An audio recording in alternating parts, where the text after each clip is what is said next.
तर माझं डोळ्यांवर जास्त काम आहे किंवा पोर्ट्रेट म्हणा किंवा फक्त डोळे. आता म्हणजे शिवाची सिरीजमध्ये मी फक्त एका पेंटिंगमध्ये लॉर्ड शिवाचे डोळे दाखवले होते. काही तासातच माझे ऑलमोस्ट सगळे कलेक्शन सोल्ड झाले होते. आणि तो मास्टरपीस मला विकायचा नव्हता, कारण की एक असतं ना की यार ही पेंटिंग माझी फर्स्ट आणि ती बेस्ट ऑफ द बेस्ट निघाली आहे किंवा मास्टरपीस आहे, ती मला शेवटपर्यंत ठेवायची होती.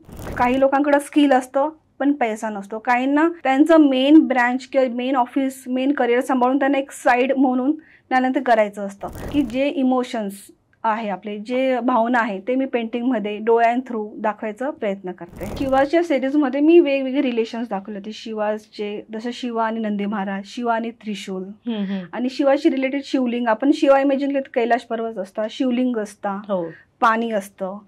तरी म्हणून मला घरी किंवा एक बॅलन्स वर्क आणि पर्सनल लाईफ बॅलन्स करण्यात अडचण येतो. त्यांचे डोळे खूप थकलेले, त्यांच्यात त्राण नाही डोळ्यात, पण त्या डोळ्यामध्ये आस होती विठ्ठलाची भेटायची.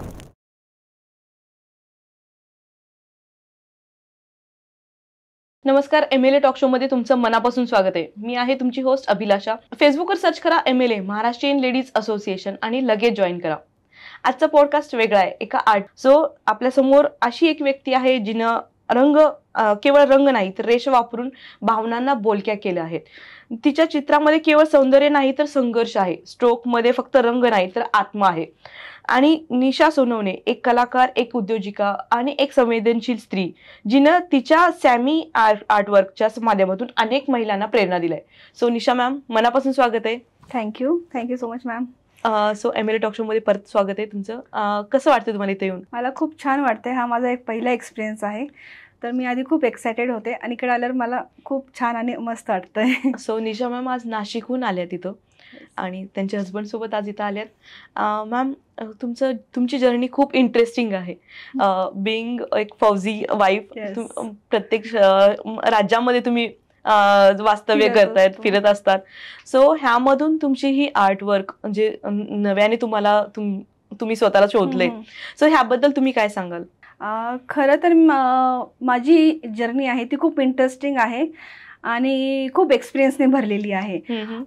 बेसिक माझं प्रोफेशन तसं I am microbiologist and clinical research झालेलं आहे, पण बिंग फौजी वाईफ मी कंटिन्यू करू नाही शकली माझं करिअर. आणि मला माझं घर आणि माझं करिअर दोघं मला जपायचं होतं आणि प्लस माझं शिफ्टिंग हे सगळं मला कन्सिडर करायचं होतं. म्हणून माझ्या ज्या स्किल आहेत त्या मी लक्षात ठेवून मग एक आर्टिस्ट बनायचं स्वप्न किंवा एक आर्टिस्ट मी बनू शकते हे मी ठरवलं आणि मग याच्या मी जर्नीला स्टार्ट केलं. ओके. सो आर्टिस्ट हा एका रात्रीतून नाही बनू शकत, हळूहळू किंवा लहानपणीच मुलाचे पाय पाळण्यात दिसतात असं म्हणतात ना. सो लहानपणीचं असं एखादं चित्र आठवते का की ज्यामध्ये ते प्रामुख्याने लक्षात राहिल्यासारखं आहे? लहानपणी तसं माझा विशेषतः कल ड्रॉइंगकडे किंवा चित्रकलाकडे असं नव्हतंच. मुळात मलाही एक मेडिकल फील्डला जायचं आहे. माझंही तसंच ग्रूमिंग झालं असतं की तू सायन्स घ्यायचं आणि मेडिकलला जायचं किंवा इंजिनिअरिंगला, पण माझं मुळात कल होता मेडिकलचा. पण 11वी पण माझं ड्रॉइंग तसं बऱ्यापैकी चांगलं होतं. मी ड्रॉइंग छानपैकी किंवा डायग्राम छान काढू शकत होती. 11th 12thला असताना मी थोडंसं ड्रॉइंग किंवा पोर्ट्रेटकडं मी थोडा स्टार्ट केलं होतं. तेव्हा मी बऱ्यापैकी पोर्ट्रेट स्केचेस, फेमस पर्सनॅलिटीचे स्केचेस काढले होते. आणि त्याच्यानंतर मग विशेष असं लहानपणापासून माझं ठरलेलं नव्हतं की मी आर्टिस्टच बनणार आहे. पण एक क्लिक आफ्टर मॅरिड लाईफ मला एक क्लिक भेटला की मला आर्टिस्टच बनायचं आहे आणि आर्टिस्ट थ्रूच माझं करिअर करायचं आहे. सुपर. सो जो आर्टिस्टचा जो कल आहे तो तुमच्या सायन्सच्या डायग्राम मधनं कुठेतरी झलकत होता? हो, ड्रॉइंग माझं चांगलं होतं. कुठेतरी मला सांगायचं की यार ड्रॉइंग चांगले, हमारा भी कर दे, हमें भी कर दे. ते होतं की म्हणजे एक असतं ना की माझं एकदम ड्रॉइंगच खराब आहे. मला एक कुठेतरी माझं जीन्स म्हणा किंवा वडिलोपार्जित आलेलं असेल, पण ते आत्मसात माझ्यात होतं. ड्रॉइंग एक तो कल होता माझ्याकडे. बरोबर. सो जेव्हा तुम्ही ठरवले की आता मला आर्टिस्ट व्हायचंय, त्यानंतर तुम्ही काही असे कोर्सेस वगैरे काही जॉईन केलं का? हो, मी कोर्सेस खूप शोधले मलाही, कारण की माझं पूर्ण मी एक कोर्सेस होते बऱ्यापैकी BFA MFA असे कोर्सेस आहे. 4 इयर्सचे डिग्रीज प्रॉपर कोर्सेस आहे. पण मला पूर्ण ते कॉलेज प्रॅक्टिकल्स पूर्ण त्याचे सबमिशन हे पॉसिबल नव्हतं सगळं करून. तर मग मी एक असा एक डिप्लोमा कोर्स आहे 1 इयरचा, फाईन आर्ट डिप्लोमा, तो मी कोर्स केला. कारण की माझ्याकडे स्किल आहे, मला हे होतं, पण मला एक गायडन्स किंवा एक गुरुचं नॉलेज हवं होतं. कारण की मला उद्या जर मार्केटमध्ये बिंग प्रोफेशनल आर्टिस्ट मला उतरायचं हवं तर माझ्याकडे काहीतरी गायडन्स हवं. मार्केटमध्ये काय चालू आहे किंवा काय कशाला महत्त्व दिलं जातं किंवा एक फिनिश टच हवा होता माझ्या स्किलला. मग त्यासाठी मी फाईन आर्ट डिप्लोमा कोर्स हा केलेला आहे. Okay okay. So Sammy artwork मध्ये म्हणजे त्याबद्दल तुम्ही सांगा की काय आहे हे सॅमी आर्टवर्क? सॅमी आर्टवर्क हे माझं इन्स्टिट्यूटचं नाव आहे किंवा माझं एक आर्टचं नाव आहे. माझं याच्यात माझं एक ध्येय हेच होतं की जेव्हा मी क्लास स्टार्ट केला तेव्हा मी भरपूर शोधले की मला माझ्या टायमिंगनुसार, माझ्या फ्लेक्झिबिलिटीनुसार किंवा माझ्या डेजनुसार मला हवं होतं. ते मला खूप कमी भेटलं, कारण की मला प्रॉपर 8 to 9 अवर्स मी देऊ नव्हती शकत, आणि परत एवढे सबमिशन सगळ्याच गोष्टी मला माझ्या फेजने हवं होतं. मग माझं ध्येय, किंवा कधी कधी असं असतं की काही लोकांकडे स्किल असतं पण पैसा नसतो, काहींना त्यांचं मेन ब्रँच किंवा मेन ऑफिस, मेन करिअर सांभाळून त्यांना एक साईड म्हणून त्यानंतर करायचं असतं. मग सॅमी आर्टवर्क्स असा प्लॅटफॉर्म आहे की तुम्ही तुमच्या वेळेनुसार, तुमच्या टायमिंगनुसार किंवा तुमच्या डेजनुसार, तुम्हाला वीकेंड नाही तर तुम्ही वीक डेजला किंवा वीकेंडला तुम्ही येऊ शकता. आणि तुम्हाला स्पेशली काही ना एक स्पेसिफिक मीडियम आवडतं, काही ना स्पेसिफिक एक माध्यम आवडतं, लँडस्केप आवडतं, तर मी त्यांच्यानुसार एक टेलर मेड सिलेबस तयार करते आणि तो त्यांना प्रोव्हाइड करते. अरे वा. मग तुम्ही तुमच्या कलेने तुम्ही पण या, आणि सॅमी आर्टवर्कला अवेलेबिलिटी आहे तशी. Super super. So actually artist म्हणजे एक नाही का मूडी आणि असं नाही का की मला हे आवडतं किंवा मला ह्या फील्डमध्ये जास्त करायचं आणि त्याप्रमाणे तुम्ही कस्टमाइज सिलेबस बनवून देताय. सो ऍक्च्युअल जेव्हा तुम्ही सॅमी आर्ट बनवता त्यामध्ये मग तुम्ही कुठले कलर वापरता? तेल, रंग, चारकोल, असं काय वापरता आणि काय प्रेरणा देण्याची, म्हणजे नेमकं काय असतात ड्रॉइंग? मुळात हे दोघी वेगळे मीडियम आहे. चारकोल किंवा ब्लॅक अँड व्हाईट म्हणून, black and white he sketching येतं, ग्लास मार्किंग एक खूप सुंदर मीडियम आहे, चारकोल येतं, कलरमध्ये ॲक्रेलिक ऑइल्स येतं.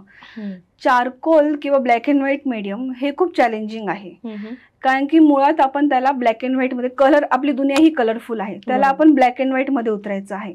मग ते इमोशन्स, त्या भावना, ते कनेक्शन मला ब्लॅक अँड व्हाईट मध्ये दाखवायचे आहे. ब्लॅक अँड व्हाईट नुसता कलर नसून त्याच्यात भरपूर शेड आहे, ब्लॅकच्या डार्क, गडद किंवा मिडल टोन, किंवा व्हाईटच्या ग्रे, लाईट, वॉर्म व्हाईट, अशा भरपूर टोन्स असतात. मला त्या टोन्स मध्येच खेळायचं असतं. मग एक भरपूर चॅलेंजिंग आहे, पण ती प्रोसेस खूप सुंदर आहे ब्लॅक अँड व्हाईटची, मला खूप आवडते, कारण की मला एक कलरफुल इमेजला ब्लॅक अँड व्हाईट उतरायचं आहे आणि सेम फिलिंग, सेम इमोशन्स आणि सेम कनेक्शन मला तयार करायचं आहे. आणि मी कलरमध्येही सेम कलर संगतीमध्ये मी खेळते. कलरमध्ये खेळण्यात एक आपली वेगळी मजा आहे, किंवा ते आणि छान वेगळं, अजून त्याचे गुणधर्म येतात. ऑइल कलर ही इतकं सुंदर आहे की त्याच्यात तुम्ही लेअर टू लेअर काम करता, आणि त्याच्यात कोर्स करेक्शन असतं की थोडं मिस्टेक झाली, काय झालं तर तुम्हाला तो स्कोप असतो, आणि जेवढी हवी तेवढी डिटेलिंग सुंदर आपण ऑइलमध्ये काढू शकतो. ॲक्रेलिक ही खूप सुंदर आहे, ॲक्रेलिक ही त्याचं आपलं वेगळं वैशिष्ट्य आहे. तर मग अशा प्रकारे माझं मेन आहे की जे इमोशन्स आहे, आपले जे भावना आहे, ते मी पेंटिंगमध्ये डोळ्यां थ्रू दाखवायचा प्रयत्न करते. सुपर. म्हणजे थोडं आमच्यासाठी अवघड आहे की आर्टिस्टच्या डोळ्यातून किंवा आर्टिस्टच्या मनातले फिलिंग्स कसं आम्ही त्या ह्याच्यामध्ये शोधणार. पण एखादी कलाकृती कम्प्लीट करण्यासाठी मग तुम्हाला किती वेळ टॅन्युअर जातो? असं इट डिपेंड्स. तसं तुम्ही बोलले आर्टिस्ट हा मूडी असतो. हो, माझा मूड खूप छान, तर मी कंटिन्यू 7 ते 8 बसू शकते, किंवा रात्री 2 वाजेपर्यंत, परत 2 तासचा ब्रेक घेऊन रात्री पहाटे 4 वाजेपर्यंत. It depends. माझा मूड असेल तर माझ्याकडनं खूप सुंदरही ते उतरेल, आणि मी मला माहित नाही टायमिंगचा मी बॉन्ड नाही, मी किती तास बसू शकते. जर माझा मूडही नसेल, माझ्याकडं सम अदर माझे दुसरे थॉट्स असेल किंवा काहीतरी माझं अदर कमिटमेंट असेल, तर मला ते 2 तासही बसवले नाही जाणार. मग ती कितीही प्रयत्न केला तर मला जे एक्झॅक्ट काढायचं आहे, जे इमोशन्स मला द्यायचं आहे, ते मी कितीही प्रयत्न करू, माझा तो हातखंडा असला तरी तो निघतच नाही, कारण की माझं माइंड कुठंतरी आहे, मी त्याच्यात उतरलेली नाहीये. मग टाइम असा फिक्स नाहीये, पण हो, मी बसली तर मी कंटिन्यू 7 to 8 hours कंटिन्यू देते स्वतःला. मग तेव्हा नो कॉल्स, नो क्वेश्चन, पूर्ण त्याच्यात वाहून गेलेली असते. येस. सो असं कधी होतं का की एखादी नाही का, एखादा खूप छान सुंदर थॉट आलाय आणि मी ह्याच्यावर सुरू केले काम, पण अचानक काहीतरी काम येतं आणि मग ते की स्टॉप होऊन जातं. स्टॉप झाल्यानंतर परत नेक्स्ट टाइम तुम्ही जेव्हा काम करायला येत जाता तेच फिलिंग्स किंवा तेच इमोशन्स त्याच्यासोबत नसतात, असं कधी झालंय? हो, असं झालंय. मला एक फ्लो माझा स्टार्ट झालेला असतो, किंवा मध्यंतरी मी मायथॉलॉजीवर काम केलं होतं. शिवाच्या मी सिरीज बनवल्या होत्या. बरं.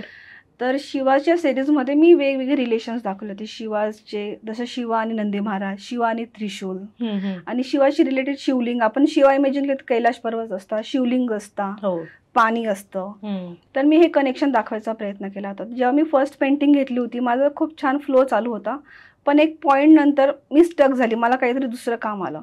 एक ब्रेक नंतर मी जेव्हा स्टार्ट केलं तेव्हा माझ्याकडनं उतरत नव्हतं, माझा तो फ्लो ब्रेक झाला होता. मग अशा वेळेस मी स्वतःला वेळ देते, थोडं मी अजून आर्टिस्टवर काम करते की त्यांनी ती पेंटिंग काढण्याच्या वेळेस त्यांची काय थॉट प्रोसेस असेल किंवा त्यांना काय उतरायचं असेल त्यांच्या पेंटिंगचा मी अभ्यास करते किंवा थोडं वाचन करते. वाचन केल्यावर आपल्या काही असे पुस्तक असतात का वाचल्यावर आपल्या समोर येतात किंवा आपल्या समोर एक न कळत इमॅजिनेशन होतं, तसं मी काढते आणि स्वतःला मग विचारते की मला काय हवंय आणि पेंटिंग मध्ये मी काय दाखवायचा प्रयत्न करते. मग माझ्या थॉट प्रोसेसवर मी काम करते आणि एक ब्रेक देऊन बरोबर मला ते क्लिअर्स होतं आणि बरोबर मी परत रिस्टार्ट करते. Super super. सो ही तुम्ही जे आता उल्लेख केला शिवा सिरीज, सो अशा अजून काही कलाकृती आहेत का ज्या तुमच्या मनाला भिडल्यात की ही कलाकृती एकदम अप्रतिम होती की ह्याला म्हणजे एकदम अवॉर्ड लेवलला की ते काम झाले? अवॉर्ड लेवलला तशी माझी एक फर्स्ट चारकोल पेंटिंग आहे.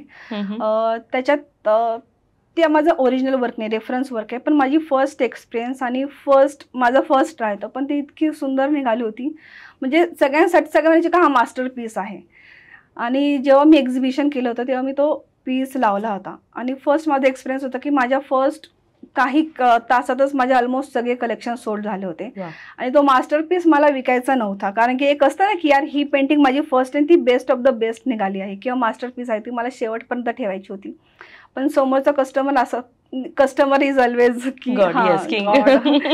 की त्यांनी खूप नाही मला ही हवी आहे. म्हटलं सर मी तुम्हाला ही ठेवा, मी तुम्हाला मला वेळ द्या, मी सेम तुम्हाला दुसरी काढून देईल. नाही मॅम ही जी काढली ना ती सेम इमोशन दुसऱ्या याच्यात येणार नाही म्हणे, मला हीच हवी आहे. मग तो माझा मास्टरपीस मला द्यावा लागला, पण ठीक आहे माझ्याकडे स्किल आहे तर मी नवीन काढू शकते. तर ती पेंटिंग माझ्यासाठी खूप जवळची होती. आणि ती कसली पेंटिंग होती? ती चारकोलची होती. एक लेडी होती, इमोशन्स म्हणेल मी ते. ती एक लेडी होती, तिच्या चेहऱ्यावरनं एक वॉटर फ्लो येत होता. त्याच्यात मला हे दाखवायचं होतं की आपण एक प्रोफेशनल वुमन असता किंवा आपण बाहेर जॉब करतो, जेव्हा आपण घरी येतो तेव्हा एक आपण संसाराला किंवा आपल्या घरातल्या रुटीन लागण्यासाठी आपण एक वॉश घेतो किंवा फ्रेशन अप होतो. तर त्याच्यामध्ये आपण सगळं एक थॉट्स असतो की यार बाहेरचं सब लेट्स वॉश इट ऑफ, आता न्यू स्टार्ट करू, घरात आता एक स्त्री, आई, एक मुलगी म्हणून राहू आहे. मग त्या फिलिंग्स मला त्या पेंटिंगमध्ये मी दाखवल्या. सुपर. आणि प्रत्येकाला ती वेगळी आपल्या पद्धतीने कनेक्ट करत होती. म्हणजे तुमचं एक्सपिरियन्स वेगळा आहे तर तुम्हाला ती वेगळी कनेक्ट करत असेल किंवा इतरला वेगळी कनेक्ट करत असेल, अशी ती पेंटिंग होती. सुपर. सो जसं तुम्ही आता एका आर्ट बद्दल तुम्ही एक स्टोरी सांगितली, तसं प्रत्येक आर्ट मागे एखादी स्टोरी असते. सो असे आहे का म्हणजे तुम्हाला असं जेव्हा तुम्ही आर्ट बनवता तेव्हा तुम्हाला असं वाटतं का की आता ही एक बघून आले किंवा तुम्ही बाहेर कुठल्या तरी इव्हेंटला जाऊन आलात आणि त्याच्यानंतर तुम्हाला एक आठवलं की नाही ही गोष्ट तिथं खूप छान घडली, मग त्याच्यावर तुम्ही असं काम केलंय का? हो. ओके. त्याच्यावर काही स्टोरीज आमच्यासोबत शेअर करा. हो, त्याच्यावर मी काम केलेलं. म्हणजे आर्टिस्ट का असतो, जे अनुभवतो, जे बघतो तेच तो पेंटिंग मध्ये उतरवतो. मग किंवा आपले थॉट्स, एक स्त्री आर्टिस्ट म्हणून आपल्याकडे एक मिक्स थॉट असतात की आपल्याकडे भरपूर मिक्स इमोशन्स असतात. बरोबर. मग ते मी उतरवण्याचा प्रयत्न करते.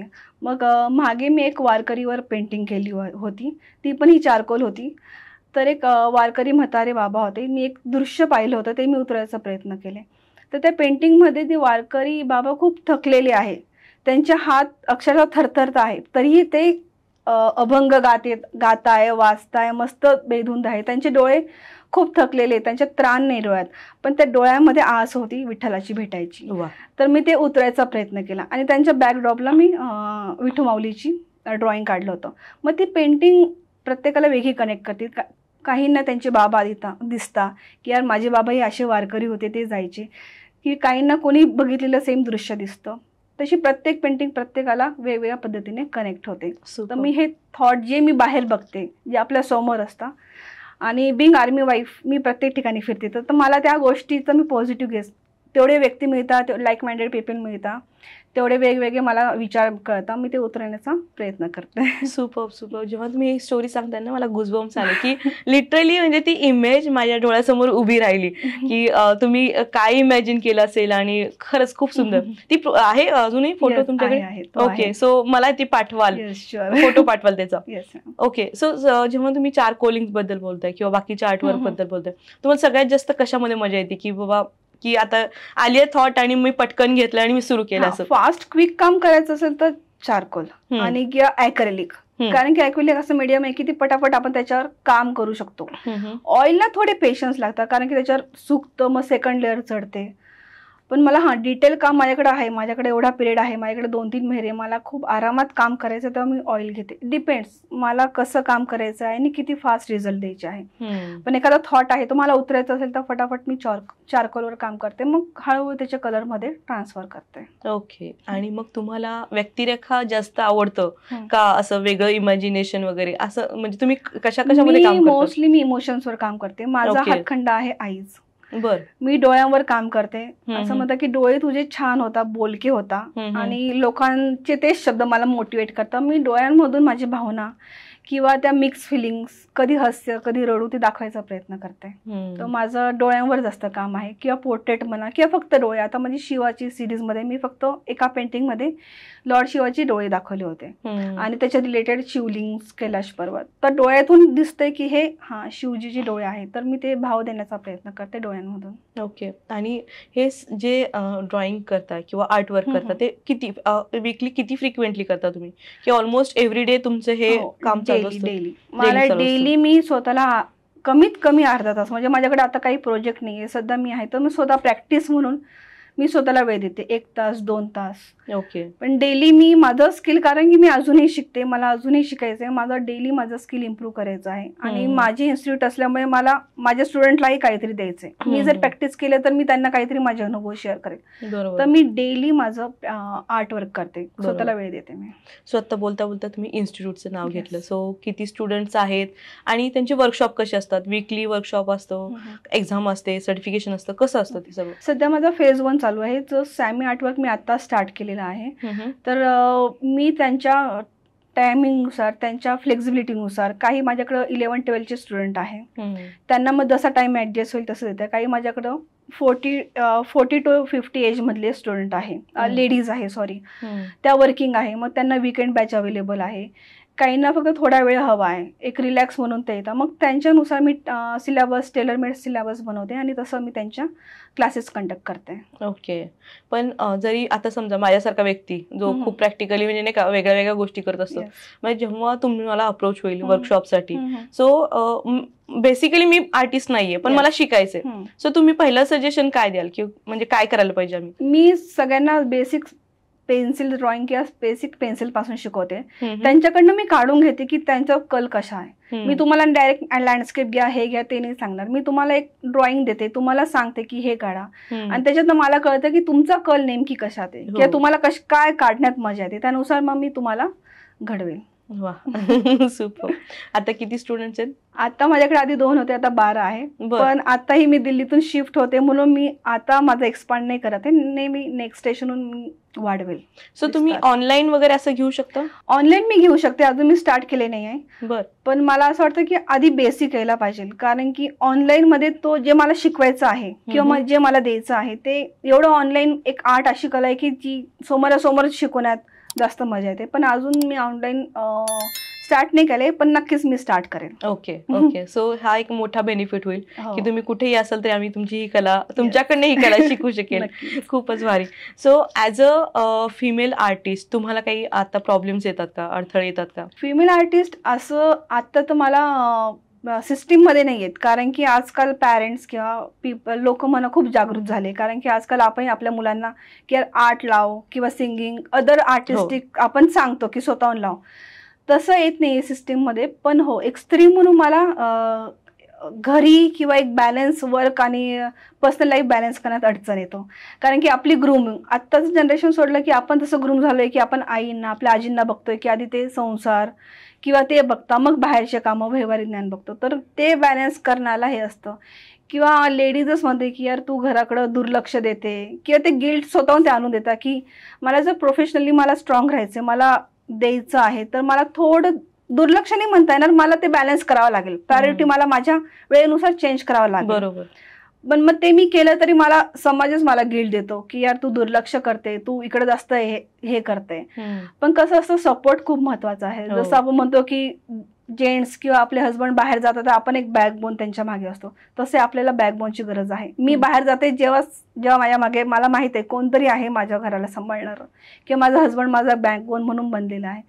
तर हे तेवढंच महत्वाचं आहे. सुपर ऍक्च्युली, कारण आर्टिस्ट म्हणले की थोडंसं टाइम, म्हणजे टाइम हो. खूप महत्वाचं आहे, की त्या टायमिंगला ती फिलिंग किंवा ते इमोशन्स आले आणि ते स्केचवर नाही उतरवले तर ते परत एक अर्ध्या तासाने ते राहतील का नाही ते पण माहित नाहीये. आणि त्या फिलिंग्स ते सेम इमोशन आपल्याला परत येतील का नाही, मग मला असं आलं की मी पटकन ते मला कुठंतरी मला उतरावं लागतं. बरोबर. मग त्यासाठी सपोर्ट हो खूप महत्वाचा आहे. सुपर. सो बऱ्याच लोकांना ना ह्या फील्डमध्ये, आर्टिस्ट फील्डमध्ये येण्यासाठी खूप घाबरतात की नाही का, ह्या फील्डमध्ये कसं सर्व्हाइव्ह करायचं. सो तुम्ही काय सांगाल त्यांच्यासाठी? मी हे सांगेल, जर तुमचं मेन एंड स्टेट काय आहे, तुम्ही काय बघतोय शेवटी, तुम्हाला स्वतःच्या पायावर उभं राहायचंय की दुसरे म्हणताय, दुसऱ्यांना प्रूव्ह करायचंय म्हणून उभं राहायचंय, ते आधी तुम्ही ठरवा. किंवा मग तुम्हाला जर एक फास्ट सोर्स ऑफ इन्कम हवं असेल तर तुम्ही आधी तुमचं एक काहीतरी स्टार्ट करा जिथून तुम्हाला सोर्स ऑफ इन्कम मिळेल, आणि तिकडनं वेळ काढून तुम्ही आधी स्वतःच्या आवडत्या व्यवसायाकडे त्याला स्वतःला वेळ द्या. स्वतःचं नॉलेज इम्प्रूव्ह करा, काहीतरी सर्टिफिकेशन कोर्स करा, जे तुम्हाला वाटेल की नाही आता I am perfect in that, तेव्हा तुम्ही फुल फ्लेज नक्कीच स्टार्ट करा. ऍक्च्युली करेक्ट आहे. सो कलेच्या माध्यमातून तुम्ही स्वतःला पण कसं प्रूव्ह केले असं वाटतं तुम्हाला? आपण प्रूव्ह केले आपण स्वतःला शेवटी? म्हणजे स्व म्हणून एक प्रत्येकाचं एक पर्सनॅलिटी असते, प्रत्येक व्यक्ती वेगळा असतो. तशी माझी पर्सनॅलिटी आहे की मी एक फन लव्हिंग, हॅपीनेस आणि एक मिक्स इमोशन्स आहे. मग जशी आपले व्यक्तिमत्व आहे ते आपल्या पेंटिंग मध्ये उतरतं आणि तेच आपलं प्रतिबिंब ते रिफ्लेक्ट होतं आपल्या पेंटिंग मध्ये. सुपर. सो तुम्ही आता जसं सांगितले की तुम्ही डोळ्याचे जे फिलिंग्स आहेत त्यावर तुम्ही खूप जास्त काम करता, की ते आवडतं तुम्हाला काम करायला. पण लोक जेव्हा त्या चित्रांकडे किंवा त्या आर्टवर्क कडे पाहतात, डोळे भरून पाहतात, तेव्हा तुम्हाला काय वाटतं की काय वाटत असेल त्यांना? एक तर मला खूप सॅटिस्फॅक्शन वाटतं, कारण की एक्झिबिशन होता, माझ्यासोबत इतरही पेंटिंग लावलेले असतात, इतरही आर्टवर्क असतात. पण जेव्हा एखादी जनरल व्यक्ती ज्याला नॉलेज नाही किंवा तो सहज आलेला आहे, तो जेव्हा माझ्या पेंटिंग जवळ येऊन काही सेकंदासाठी पेंटिंगकडे बघतो ना, त्याला मोटिवेशन, इन्स्पायरेशन मिळतं की यार तो व्यक्ती माझ्या पेंटिंग जवळ थांबलाय आणि एकटक काहीतरी बघतोय, ऑब्झर्व करतोय, त्याला कोणतीतरी अशी गोष्ट आहे ती त्याच्या मनाला भावलेली आहे. त्या मला वाटतं की हां, माझं काहीतरी कंट्रीब्युशन आहे समाजामध्ये, कारण की प्रत्येकाकडं वेगवेगळे आपले प्रॉब्लेम्स असतात, वेगवेगळ्या आपल्या गोष्टी असतात, आपल्या लढाया वेगवेगळ्या आपल्या लढत असतो. पण पेंटिंगकडे बघून तो आपले ते सगळे थॉट्स, आपले रेग्युलर प्रोसेस सगळं ब्रेक करून तो तिथं गुंतलेला असतो, तिथं रमलेला असतो. मे बी ती इन्स्पायर्ड त्याला वाटत असेल किंवा त्याचे थॉट्स वेगळे असतील, ते चेंज होत असेल, तर मला असं वाटतं की हां, लोकांना एक जगण्याचा किंवा एक पॉझिटिव्ह दृष्टिकोन मी देत आहे माझ्या पेंटिंग थ्रू, एक माझं कॉन्ट्रीब्युशन आहे. तर मला छान वाटतं, मी अजून मोटिवेट होते त्याच्यामुळे. सुपर. सो ह्या सगळ्या गोष्टी करताना तुम्हाला कधी सेल्फ डाऊट आलं का की मी हे करू शकेन का, किंवा ह्या फील्डमध्ये मी एवढ्या पुढे जाऊ शकेन, असं कधी वाटलं होतं? हो, वाटलं होतं. माझ्याकडे एक टर्निंग फेज आला होता. मी जेव्हा हे स्टार्ट केलं होतं तर त्याच्या काही महिन्यातच मी कन्सिव्ह केलं होतं. ओके. तर मी समहाऊ कसा हा माझा कोर्स कम्प्लीट केला, कारण की प्रेग्नन्सी नंतर मग बाळाचं संगोपन, बाळांना वाढवलं, त्याच्यानंतर माझा कोर्स नंतर इमिजिएट मला एक काही वर्षासाठी ब्रेक लागला होता, साधारण एक 2-3 वर्षासाठी. मग तेव्हा असं वाटलं होतं की यार मी कोर्स केलाय, माझं काहीच कुठं कोर्स करून मी घरी बसले, पण एक स्टार्ट नाही झालेलं आहे. मग एक बाळाचं माझं संगोपन किंवा माझ्या प्रायोरिटीज तेव्हा चेंज झाल्या होत्या. मग आमचं आर्मी वाईफ वेलफेअर असोसिएशनचं एक संघटना आहे, तिकडे मी रजिस्ट्रेशन केलं होतं. तिकडनं मग माझ्या पेंटिंगही मी पोस्ट केल्या होत्या, रजिस्टर केल्या होत्या. मग तिकडनं मला कॉल आला होता एक्झिबिशनसाठी. माझं ते हँडपिक झाली होती मी ऑल ओव्हर इंडिया आर्मी वाईफमधून, आणि त्यांनी मला एक्झिबिशनमध्ये बोलवलं होतं. मग आफ्टर 3 इयर्स मला एक थोडं वाटलं होतं की यार मी आत्ता स्टार्ट करते, आता इतक्या वर्षाच्या ब्रेकनंतर मी स्टार्ट करते. मी खरंच, कारण एक तर मी लेट करिअर स्टार्ट केलेलं आहे, सगळ्या रिस्पॉन्सिबिलिटी नंतर मी पुन्हा त्यातून बाहेर काढून एक जगात उतरते आहे. मग तेव्हा मला सेल्फ डाऊट वाटलं तर मी परत करू शकते का, त्या लेवलला मी वाटते, त्या लेवलला मी पोहोचू शकते का, तेव्हा मला वाटलं होतं. मी म्हटलं की नाही, आता ही संधी भेटली, ह्या संधीचं सोनं करायचं आणि let's Nisha do it. Super. तुम्ही तेव्हा परत स्टार्ट केलं. सो डेली मोटिवेशनसाठी तुम्ही काय करताय? डेली मोटिवेशनसाठी की हेच की मी हे आर्ट फील्ड मी चूज केलं, हे मी खूप स्वतःचं व्हॅलिडेट करून खूप गोष्टी पडताळून पाहिलं आहे की खरंच माझ्या कॅपेबिलिटी आहे, की खरंच मी काढू शकते की नाही. ही खूप स्वतःला वेळ दिला होता मी हा 2-3 वर्षाचा, की खरंच मला याच्यात करायचं आहे, की हे सगळं करून मी आज ह्या स्टेटला आहे. तर मग आता मला मागे वळून नाही बघायचं आहे, मी आहे, माझ्याकडे स्किल आहे म्हणून मी आहे. आणि कधीतरी काहींना सपोर्ट मिळतो, नाही सपोर्ट मिळत, पण तुम्ही यातनं स्वतःला कसं प्रूव्ह करता हे खूप महत्त्वाचं आहे. मी स्वतःला आणि मला काहीच बॅकग्राऊंड नव्हतं ना माझ्या घरून, म्हणजे बॅकग्राऊंड इन द सेन्स कोणी आर्टिस्टिक फील्डमध्ये नव्हतं किंवा मला असं गुरु भेटलं नाही की मला गाईड करेल. हे सगळं स्वतः शोधून, स्वतःचं स्किल उकळून आणि स्वतः मैदानात उतरून मला हे केलंय. मग मला वाटतं की यार तू इथपर्यंत पोहोचली, मग आता ही तर सुरुवात आहे, आता वळून पाहायची गरज नाहीये, लेट्स डू इट. खूप सुंदर, खूप सुंदर. सो सॅमी आर्टवर तुम्ही ॲज अ आर्टिस्ट प्रवास चालू केला, पण त्याचा तुम्ही वर्कशॉपमध्ये किंवा उद्योजकतामध्ये पण त्याचं कन्व्हर्जन केलं, तर त्याची सुरुवात कशी झाली? त्याची सुरुवात हेच की जेव्हा मी सॅमी आर्टवर केलं आणि उद्योजकपर्यंत जो प्रवास आहे हा मिक्स होता. म्हणजे थोड्या मला अनइवन गोष्टी पण आल्या होत्या, अनइवन माझे प्रॉब्लेम्स मला आले होते. पण मी ठरलं होतं की मला एक माझं स्थान किंवा माझं एक प्लॅटफॉर्म तयार करायचं. ज्या गोष्टीसाठी मला स्ट्रगल करावं लागलं ते मला असं वाटतं की इतरांना नको करायला, किंवा काहींकडं स्किल असतं, काहींकडं पैसे नसतात, तर मला एक बेसिक त्यांना प्लॅटफॉर्म तयार करून द्यायचा होता. हेच माझं ध्येय होतं, म्हणून हेच गोष्टी लक्षात ठेवून मी स्टार्ट केलं होतं. Super super. सो तुम्ही ट्रायल एरर मध्ये करत करत एक नाही का एक आर्टिस्ट पासून एंटरप्रेन्योरशिपचा हा प्रवास चालू केला. आता बरेच म्हणजे हजारो विद्यार्थी तुमच्या अंडर आहेत, भले ते वेगळ्या वेगळ्या शॉर्ट टर्म कोर्सेस किंवा त्यांच्या ह्याच्यासाठी आहेत, पण बऱ्याच लोकांना अजूनही माझ्यासारख्या लोकांना आर्टिस्ट बनायचं. सो त्यांना काय सल्ला द्याल तुम्ही? त्यांना हेच कळेल की स्वतःला विश्वास ठेवा, स्वतःवर सेल्फ कॉन्फिडन्स बूस्ट करा आणि चिकाटी. जर तुम्हाला वाटेल की मी करू शकते तर डेली काही ना काही छोटी प्रॅक्टिस करा आणि कन्सिस्टन्सी ठेवा. तर ह्याच गोष्टी मेन आपल्या की आहेत, त्या कंटिन्यू ठेवा आणि नक्की तुम्ही करू शकता. येस, खूप खूप छान बोललात आज तुम्ही. कन्सिस्टन्सी खरंच इम्पॉर्टंट गोष्ट आहे. बऱ्याच वेळेस स्वतःला मोटिवेट करणं, स्वतःवर विश्वास ठेवणं ते खूप महत्वाचं आहे. आज तुम्ही इथं आलात आणि एवढ्या छान गप्पा मारल्यात, आणि निश्चित आपल्या ज्या प्रोग्रामच्या म्हणजे पॉडकास्टमध्ये आपण तुमचे पेंटिंग्स पण मध्ये मध्ये लावूया, त्यामुळं लोकांपर्यंत तुमचं काम पोहोचेल आणि अजून तुमचे भरपूर स्टुडंट्स वाढव, आणि तुम्ही ही गोष्ट ऑनलाईन घेऊन जा, जेणेकरून आम्ही तुमच्याशी कनेक्टेड राहू. की आम्हाला असं खंत नाही वाटली पाहिजे की आम्ही नाशिकमध्ये नाही येत, नाही तर आम्ही तुमच्याकडनं शिकलो असतो. सो ह्यासाठी तुम्ही एक ऑनलाईन कोर्स पण चालू करा. त्यासाठी खूप साऱ्या शुभेच्छा MLA ग्रुपकडनं, आमच्याकडून. सो थँक्यू सो मच, तुम्ही आला तिथं. Thank you so much.